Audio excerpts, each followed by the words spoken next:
Taskforce on Mental Health Care, Dr. Frank Jenga.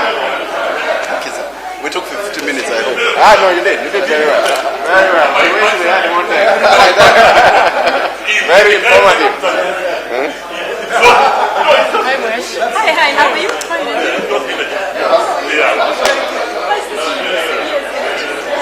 Thank you, Chair. Thank you. Thank you. Thank you. Thank you very much. You didn't look on my side when you were asking for questions. No. Conflict of interest. I decided I'm not looking that side. No, I wanted to make a comment. Yeah. It's the first bipartisan report you have received. I knew. No, I did not want. Okay. Let's settle down. We are so pressed for time. We want to start immediately. We now have the Mental Health Care Task Force led by Dr. Frank Jenga. We have around 30-35 minutes. Sorry that we have cut your time, but this is our last day, so we are bombarded by everybody who wants to present. That's why we have started at 8 instead of 9. Dr. Frank, you'll understand. You being somebody who understands psychology, we had to make sure everybody does. So you can start by introducing your members and then go straight. If you can use maximum of 20 minutes to present so that you allow some time for questions and clarifications, we will appreciate. But that's not possible, we'll also understand. Mr. Chairman, I thank you for this opportunity to present to you. With me is our task force members, Dr. Oscar Githua, Dr. Halima, and Charity Muturi. We also have Dr. Bernard Olayo, and Dr. Njuguna from the Secretariat. Thank you very much. We will be brief, Mr. Chairman. We exist as a task force because last June at Narok, His Excellency the President made a public declaration that found resonance with the majority of Kenyans to the effect that 1 out of 5 Kenyans suffer from one form of mental illness or another, and he spoke specifically about depression and suicide, which were scourges that were harming the people of Kenya. In our memorandum, Mr. Chairman, we state clearly the mandate of our task force, which essentially was to establish why our country as a whole was suffering so severely from the consequences of mental disorders. We have faithfully followed your track, Mr. Chairman. We have gone across the whole country. We have visited many counties. We have received almost 200 memoranda. We have had contact directly with over 2,000 people individually. And this being a validation process, Mr. Chairman, we would like to confirm that the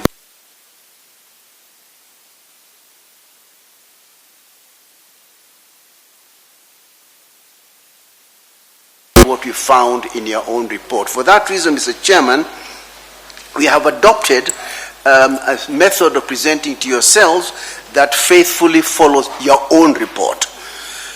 After that, I will ask Oscar to speak a little bit about the laws that exist that offend our Constitution, and then I will summarize by the proposal that will be the final proposal. Mr. Chairman, you've spoken in your report about the Kenyan family being in a crisis.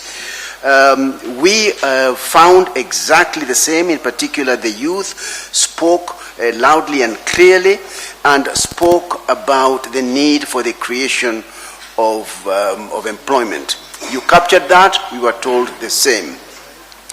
We noted in particular, Mr. Chairman, that 75% of all mental disorders occur before the age of 24. And we also noted, Mr. Chairman, that from the age of 18 to 24, the majority of the young men who die because of conditions associated with their mental status. So on that one, there is concurrence between yours and our findings. The second area in which there is concurrence is in your finding regarding to mental health being a key to a healthy nation, Mr. Chairman. All the places we went to, we were told by the people of this country that the building blocks of our republic is the family that required safeguarding. We also noted, Mr. Chairman, that families are being torn apart on account of the ravages of mental disorders, and they required of us to take action. They also noted, Mr. Chairman, that back in 1999, this country was confronted by a similar pandemic, HIV/AIDS, and through the action of the then government, declaration of an emergency, we were able to bring the prevalence rate of HIV infection from 13 down to the current 4.8%. We are therefore proposing, Mr. Chairman, in conformity and agreement with your own finding, that policy initiatives that have worked in the past, creation of NASCOP and other institutions, be put in place because we know they have worked and we believe they can work. We have a proposed draft legislation to declare a national public health emergency in our country. We believe the number of people who are suffering and dying demand and require that a declaration of mental disorders as a national public health emergency is adequate, Mr. Chairman. Mr. Chairman, again we find concurrence between your finding and ours with regard to the betting industry. We recognize the number of people who are coming into poverty. We recognize the link between debt and suicide, and over and above the regulation of the betting industry, Mr. Chairman, we propose further regulation of microfinance institution as an act of reducing the number of people who kill themselves via suicide because of debt. Mr. Chairman, we were required to put in place a transformative recommendations, and on our fourth recommendation, Mr. Chairman, again, not surprisingly, we are in total agreement with yourselves. You propose the setting up of a Department of Happiness, Wellness, and Mental Health. We, Mr. Chairman, having listened to the same people as you do, go further and propose the establishment of, you might not like this, a commission, Mr. Chairman, on national health and happiness. The reason for this being, Mr. Chairman, we believe that the current existing structures do not recognize the seriousness of this condition. And with your permission, Mr. Chairman, and in the event that we have the time to do so, we have very clear and specific recommendations on how such a national happiness commission could and would function. In part, at the very least, it would be required to create that index every year, have it presented to Parliament, and have it debated and adopted as a way of monitoring the mental status of all of us. I look at the number of people who are sitting here, and I count 1, 2, 3, 4. The fifth person has a mental disorder, whether they like it or not. 1, 2, 3, 4, 5. Another one is there. 1, 2, 3, 4, 5. It is a big and serious issue. I didn't point at you, Mr. Chairman. They know themselves. They know themselves, and we also know them. Thank you, Mr. Chairman. Mr. Chairman, we also came across a finding very similar to yours with regard to the fact that Kenyans are insensitive to people living with all manner of disabilities. In this regard, Mr. Chairman, it is our proposal that 1 week in every year, the second week of October in every year, be adopted as a mental health week. During this time, the nation would focus itself on the needs of the people who have mental health needs. Parliament would be informed, county government would have proposals, teachers would have proposals. Everybody in our country would focus on this very serious problem before us. Mr. Chairman, we also recognized, and you yourselves came across, the deplorable state of our mental health facilities, Mathare Hospital. There's a very big and detailed report from the Auditor General. We visited Port Trees, we visited Mathare, we visited, and these are monuments, Mr. Chairman, of national shame. They stand up to say to us that we as a people have superintendent over the neglect of the most vulnerable members of our society. We propose, therefore, that Kenya move in line with the rest of the world in allocating at the very least 150 shillings per capita per annum to look after the mental welfare of the people of this republic. I will now ask Oscar Dua to very briefly tell us about the very specific act of parliament that are offensive to the Constitution and to other acts of parliament, Mr. Chairman, and then I will finish off by telling you a little bit about the establishment of the National Mental Health and Happiness Commission. Thank you, Mr. Chairman. Thank you so much, our Chair, Dr. Njenga. It's a really good privilege for us. It's a great one. The work that you've done for this nation cannot be rivaled at this point, and we thank you deeply about it. I will go through the legal framework that we found in this country that either supports or does not support mental well-being of Kenyans. And I think it's important for us to understand that if we have something entrenched in the law, it might actually have, and it will definitely have consequences on our people on the ground. Let me begin by speaking about our Constitution and what provisions it has. I'll also speak about good laws that we have that only just need to be enforced. The third thing that I will talk about is the Mental Health Act from 1989, and right now I know there's a bill, an amendment bill that's going through Parliament. The third thing that we'll talk about is offensive laws that have been actually in our country for the longest time.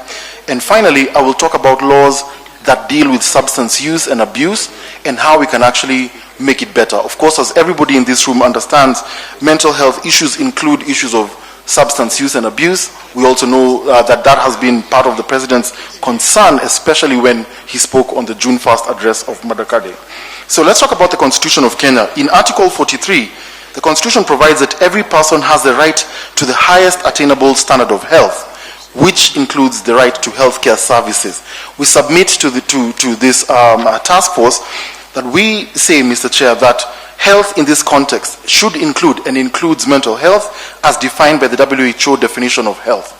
Also in the Constitution, we do have Articles 28, 46, 53, 54, 55, and 57, which address special members of our community and how they're protected. They talk about human dignity as being a right of every Kenyan, and so as our chair has spoken about the deplorable condition in some of these hospitals, you can understand that is a contravention of the Constitution. Now, I do not want to go too deeply in the Constitution. However, I want to say that all the laws we have in our land need to align to the Constitution. We have a very good Constitution that actually protects all Kenyans, including all members of society that are vulnerable. The second thing I'll talk about are some of the laws that we need to enact. The first one will be the Health Act 2017. The Health Act in Section 73 talks about the provision of mental health in this country. It gives way to actually forming very robust systems to take care of mental health of our people in Kenya. However, we see that this has been slowed down. For some reason, there's a problem, especially when it comes to the Mental Health Act. It's taken too long to actually be amended or at least be put in a fashion that is consistent with modern practice. We also know and want to note that Kenya, being signatories of international conventions, that the Quality Rights Initiative is one that we need to also add and include when we talk about mental health in this country. The other law that we want to talk about that really needs to be enforced is the Insurance Act, which in Section 82 says, and I want to say this because I think that we have, as a country, been misguided by popular belief, which is contrary to practice, that a policy of life assurance shall not be voided merely on the ground that the person whose life is assured died by his own hand or act, sane or insane, words which we find not really good, or suffered capital punishment, if upon the true construction of the policy, the insurer has thereby agreed to pay the sum assured in the events that have happened. In brief, what I'm saying is that the Insurance Act also acknowledges that no matter how someone's life ends, whether it is by their own hand or if they die by suicide, we actually as a commission have been saying that the way we speak about mental health should inform the way we destigmatize people who live with mental health. So we don't talk about committing suicide, we talk of dying by suicide. Those are two very different things. When you say someone has committed suicide, you're criminalizing their action, while in fact that they had been depressed and they had a mental health condition leading them to that action. The other law we want to really highlight to you, Chair, is the Counselors and Psychologists Act of 2014. Whether we believe it or not, everybody talks about counselors and psychologists as if they are legal. As a matter of fact, we are illegal, not illegal. We are illegal because we do not even have a board that actually registers psychologists and counselors in this country. What we are asking in our recommendations and to our submission to you is that this law be enforced so that at least all the psychologists and counselors in this country can actually be able to render services properly, and we can shield Kenyans from masqueraders and quacks. Someone goes to a revival meeting for 2 days in their local congregation, they come out as a counselor. That is really not right. So we're talking about the legal premise being one that professionalizes our profession and actually can be able to help Kenyans. The last one we're talking about is the Betting, Lotteries and Gambling Act of 2012. This act is really good actually. And we're saying that if it is enforced to the letter, it actually is in line with your findings as the Building Bridges Task Force, that Kenyans have a problem with gambling, but if it is actually monitored properly, we can be able to oversee its proper running. Now, let me talk shortly also about offensive laws that need to be looked at. The first and obvious one is the Penal Code 2009, in which the Penal Code criminalizes mental illness symptoms. Section 226 says that any person who attempts to kill himself is guilty of a misdemeanor. We as a task force on mental health in this country would like to see that part repealed. And actually, we need it removed because that says that if someone is depressed and they feel like they want to take their own life, they need to be taken through a legal process. That is not correct. They need treatment and not to be criminalized.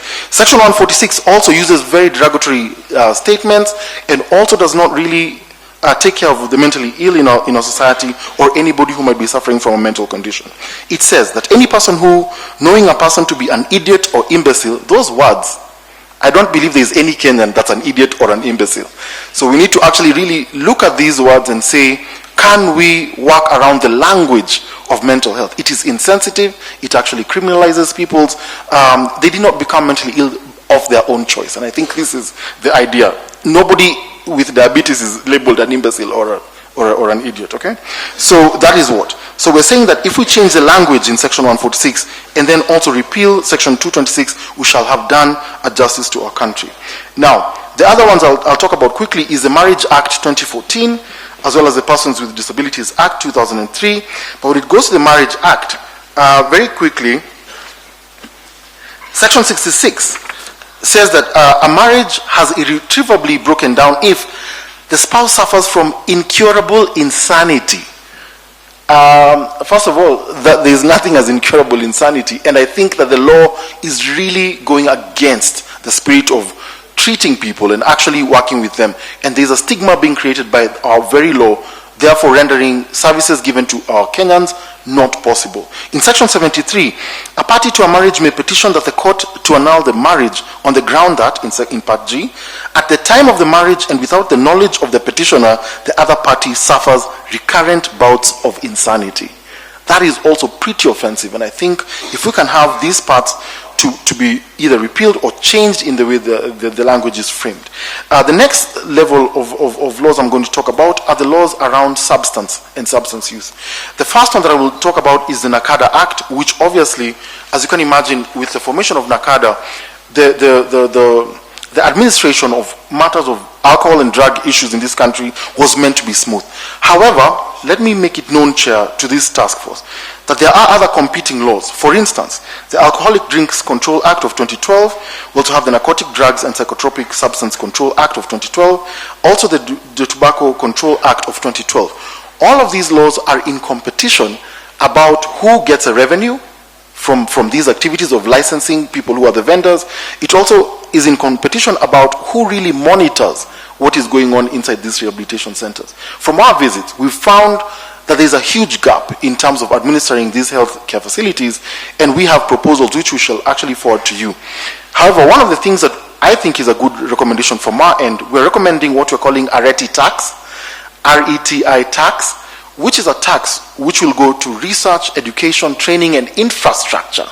We're saying that if you're going to be selling alcohol in our country, you need to be taxed so that some of the money that you actually generate can help create rehabilitation facilities that are world-class and that can actually help Kenyans who have actually not been able to drink within control. Finally, I'd like to say that we have done an extensive job, and we shall attach all these laws and what we think the gaps are and our recommendations on the way forward to the task force, Chair, and we shall do that through our Chair. Thank you so much, Chair. Chairman, I will now ask Halima to say one or two words, and then Charity, and then I will summarize, Mr. Chairman. Thank you, Mr. Chairman and the task force. For me, really, is to just say how timely this your activity is, because as we heard earlier from the submissions that we heard, that it is so timely that currently we have found that a big issue that is going on in the country is that the people find it very, very difficult to deal with very toxic politics every so often, which really makes them very, very apprehensive of what is going to happen after any period of election. And this is one of the areas that we found was a big determinant and contributor to the mental health status of our people. So we are really, really grateful for the work that you are doing. Thank you, sirs. Thank you, Dr. Monesi. Charity? Thank you, Chair, for this opportunity. My name is Charity, and I'm representing users of mental health services and caregivers within the task force. I'm grateful for this process that will greatly help support us to reduce stigma in this country. We definitely need better access to health services. We need better inclusion, just like we have been included in this task force, to be able to contribute to policies and access to be in the boards and the decision-making processes about access to services. We need reasonable accommodation in education and employment so that we can thrive in those two environments that lock us out. And lastly, social protection. We do know that a lot of people with mental conditions are on the street, and they shouldn't be on the streets, and they shouldn't be in the hospitals or in prison because there is no facility for them. And this is one of the recommendations that we are making for the government to provide housing, to provide food, clothing, shelter, access to healthcare, and resettlement services. And beyond that, even we who do not have severe mental disabilities need social protection so that we can be able to access livelihoods, access education, access employment, and have socioeconomic empowerment through the Ministry of Labor and Social Protection. Thank you. Mr. Chairman, I think we've done well. We've done 22 minutes. We'll just take 3 more minutes with your permission, Mr. Chairman. We have therefore proposed the establishment of the National Mental Health and Happiness Commission, modeled along the Kingdom of Bhutan's commission, which is a commission that is supported by a UN General Assembly declaration in 2011. And in a few days' time, Mr. Chairman, the National Happiness and Wellness Day will be celebrated globally. We are proposing such a commission that be set up in Kenya following our trips around Kenya. And the responsibilities, Mr. Chairman, we have listed them in a document that we are about to present to you. But in summary, this is a body that would advise the national and county government on the state of mental health and happiness in Kenya. It will also conduct periodic surveys of mental health and happiness in Kenya, ensure continuous surveillance of the mental health of all Kenyans, including their happiness, supervise the delivery of mental health services in Kenya. Mr. Chairman, you will recall that Mathare Mental Hospital, for example, has been run from the Ministry of Health. We are recommending in the body of our report that it be hived off from the Ministry of Health and be run as a semi-autonomous parastatal to ensure greater accountability and delivery of services. The Commission will also provide advisories on the effect and guidelines and policies, legislation in the whole Republic, and any other further act. Mr. Chairman, we also have a proposal on the constitution of the commission. It will have a chairperson who will be a mental health expert with at least 15 years of distinguished service in the field. It will also have, a bit like Charity has said, a person who has personal experience in mental health, and 7 other members, Mr. Chairman. And this commission would be recognized to be functional because it will prepare annual mental health and happiness report to be presented to Parliament. It will also develop guidelines on the delivery of services that ensure mental health and happiness are adhered to. It will ensure that mental health services are integrated in all areas of government.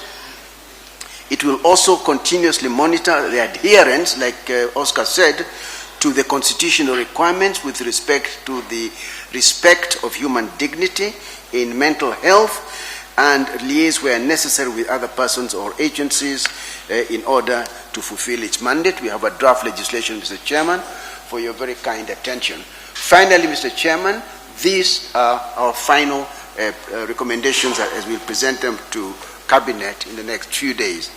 The first one I have already stated is the Happiness Commission. The second one is a declaration of mental illness as a national emergency of epidemic proportions.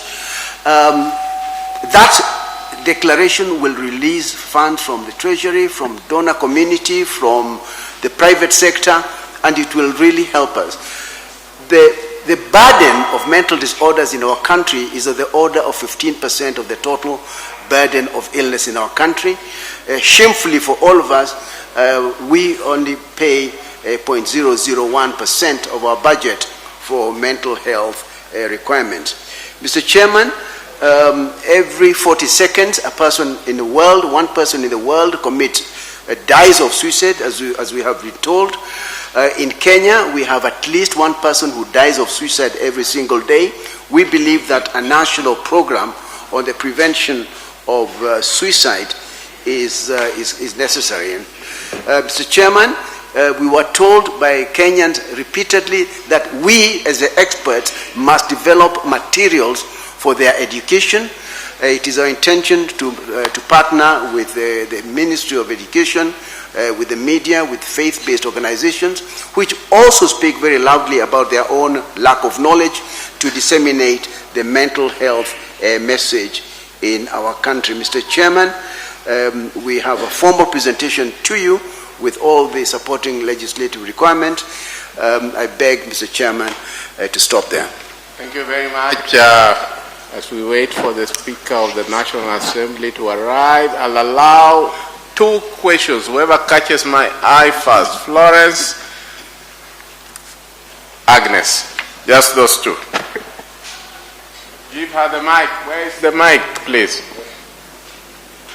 Secretariat, who is dealing with the mic? We will fire somebody. Who has the mic? She should know her role. What's wrong?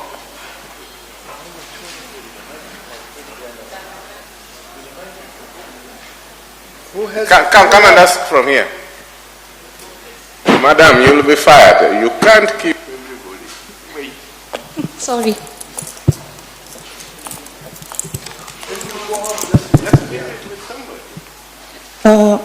Thank you, Chair.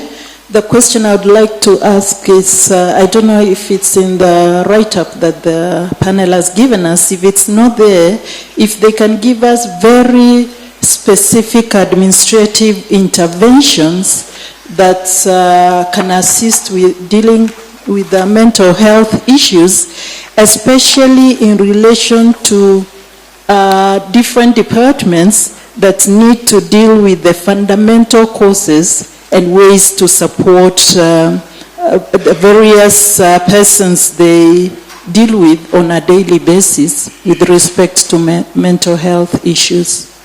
Agnes.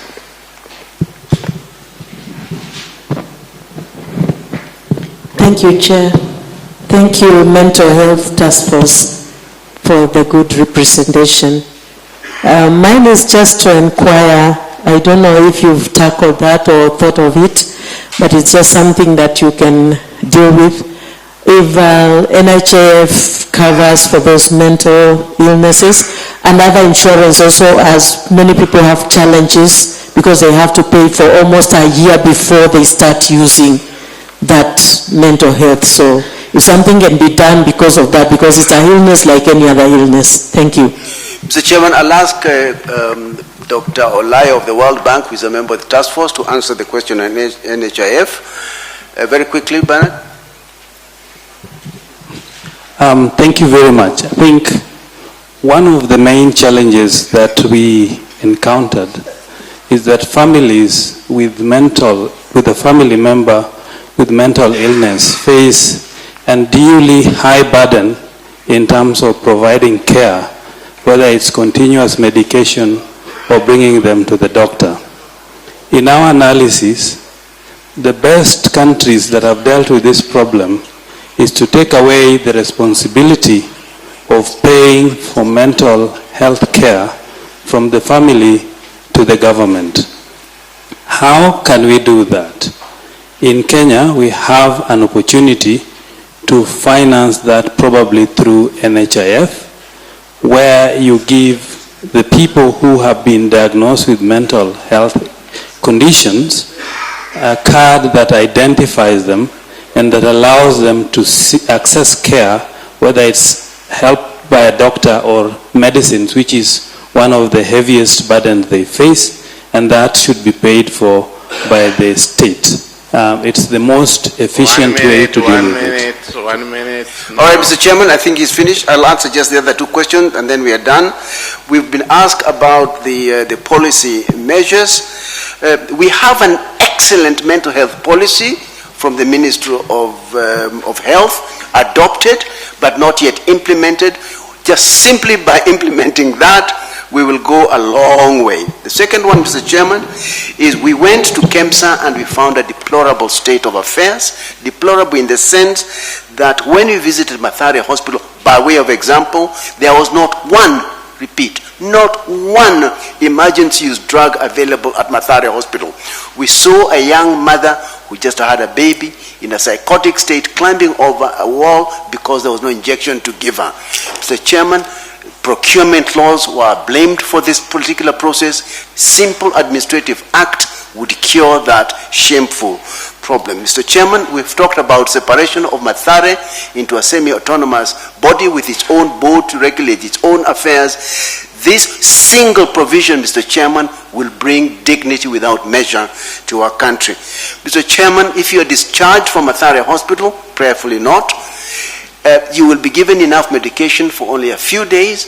After that, you have no access to any medication whatsoever. That guarantees that you will fall ill again and need further services in Mathare Hospital, meaning that the poor hospital is congested because we have not given you tablets enough for a month. And finally, Mr. Chairman, again, shamefully for us, the Mental Health Act is very clear that no insurance company in this country is allowed to issue a policy that discriminates against persons with mental disorders. Almost without exception, Mr. Chairman, all insurance companies offer insurance policies, don't say that, offer insurance policies that explicitly discriminate against people who suffer from mental disorders.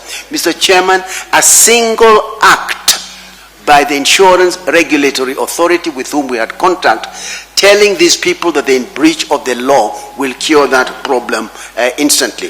Mr. Chairman, those are the simple and straightforward administrative act that would cure a large number of the problems that we confronted, Mr. Chairman. Thank you very much. Thank you very much. As steering committee member, I ask that in your own time within the week, please provide us with the administrative interventions that you see that can address some of these problems other than the legal. Mr. Chairman, that will be done. You can now come and make your official presentation. I want to let Ogiek and Wajir South, we understand you are already here. We have a very, very full day. We beg your indulgence. We will have the Speaker of the National Assembly next, who has to attend to other issues. Then after the Speaker of the National Assembly, you will have your turn. So just be patient, since you'll still get your time to make your presentation. Chair, you can receive this honor. Thank you, Mr. Chairman.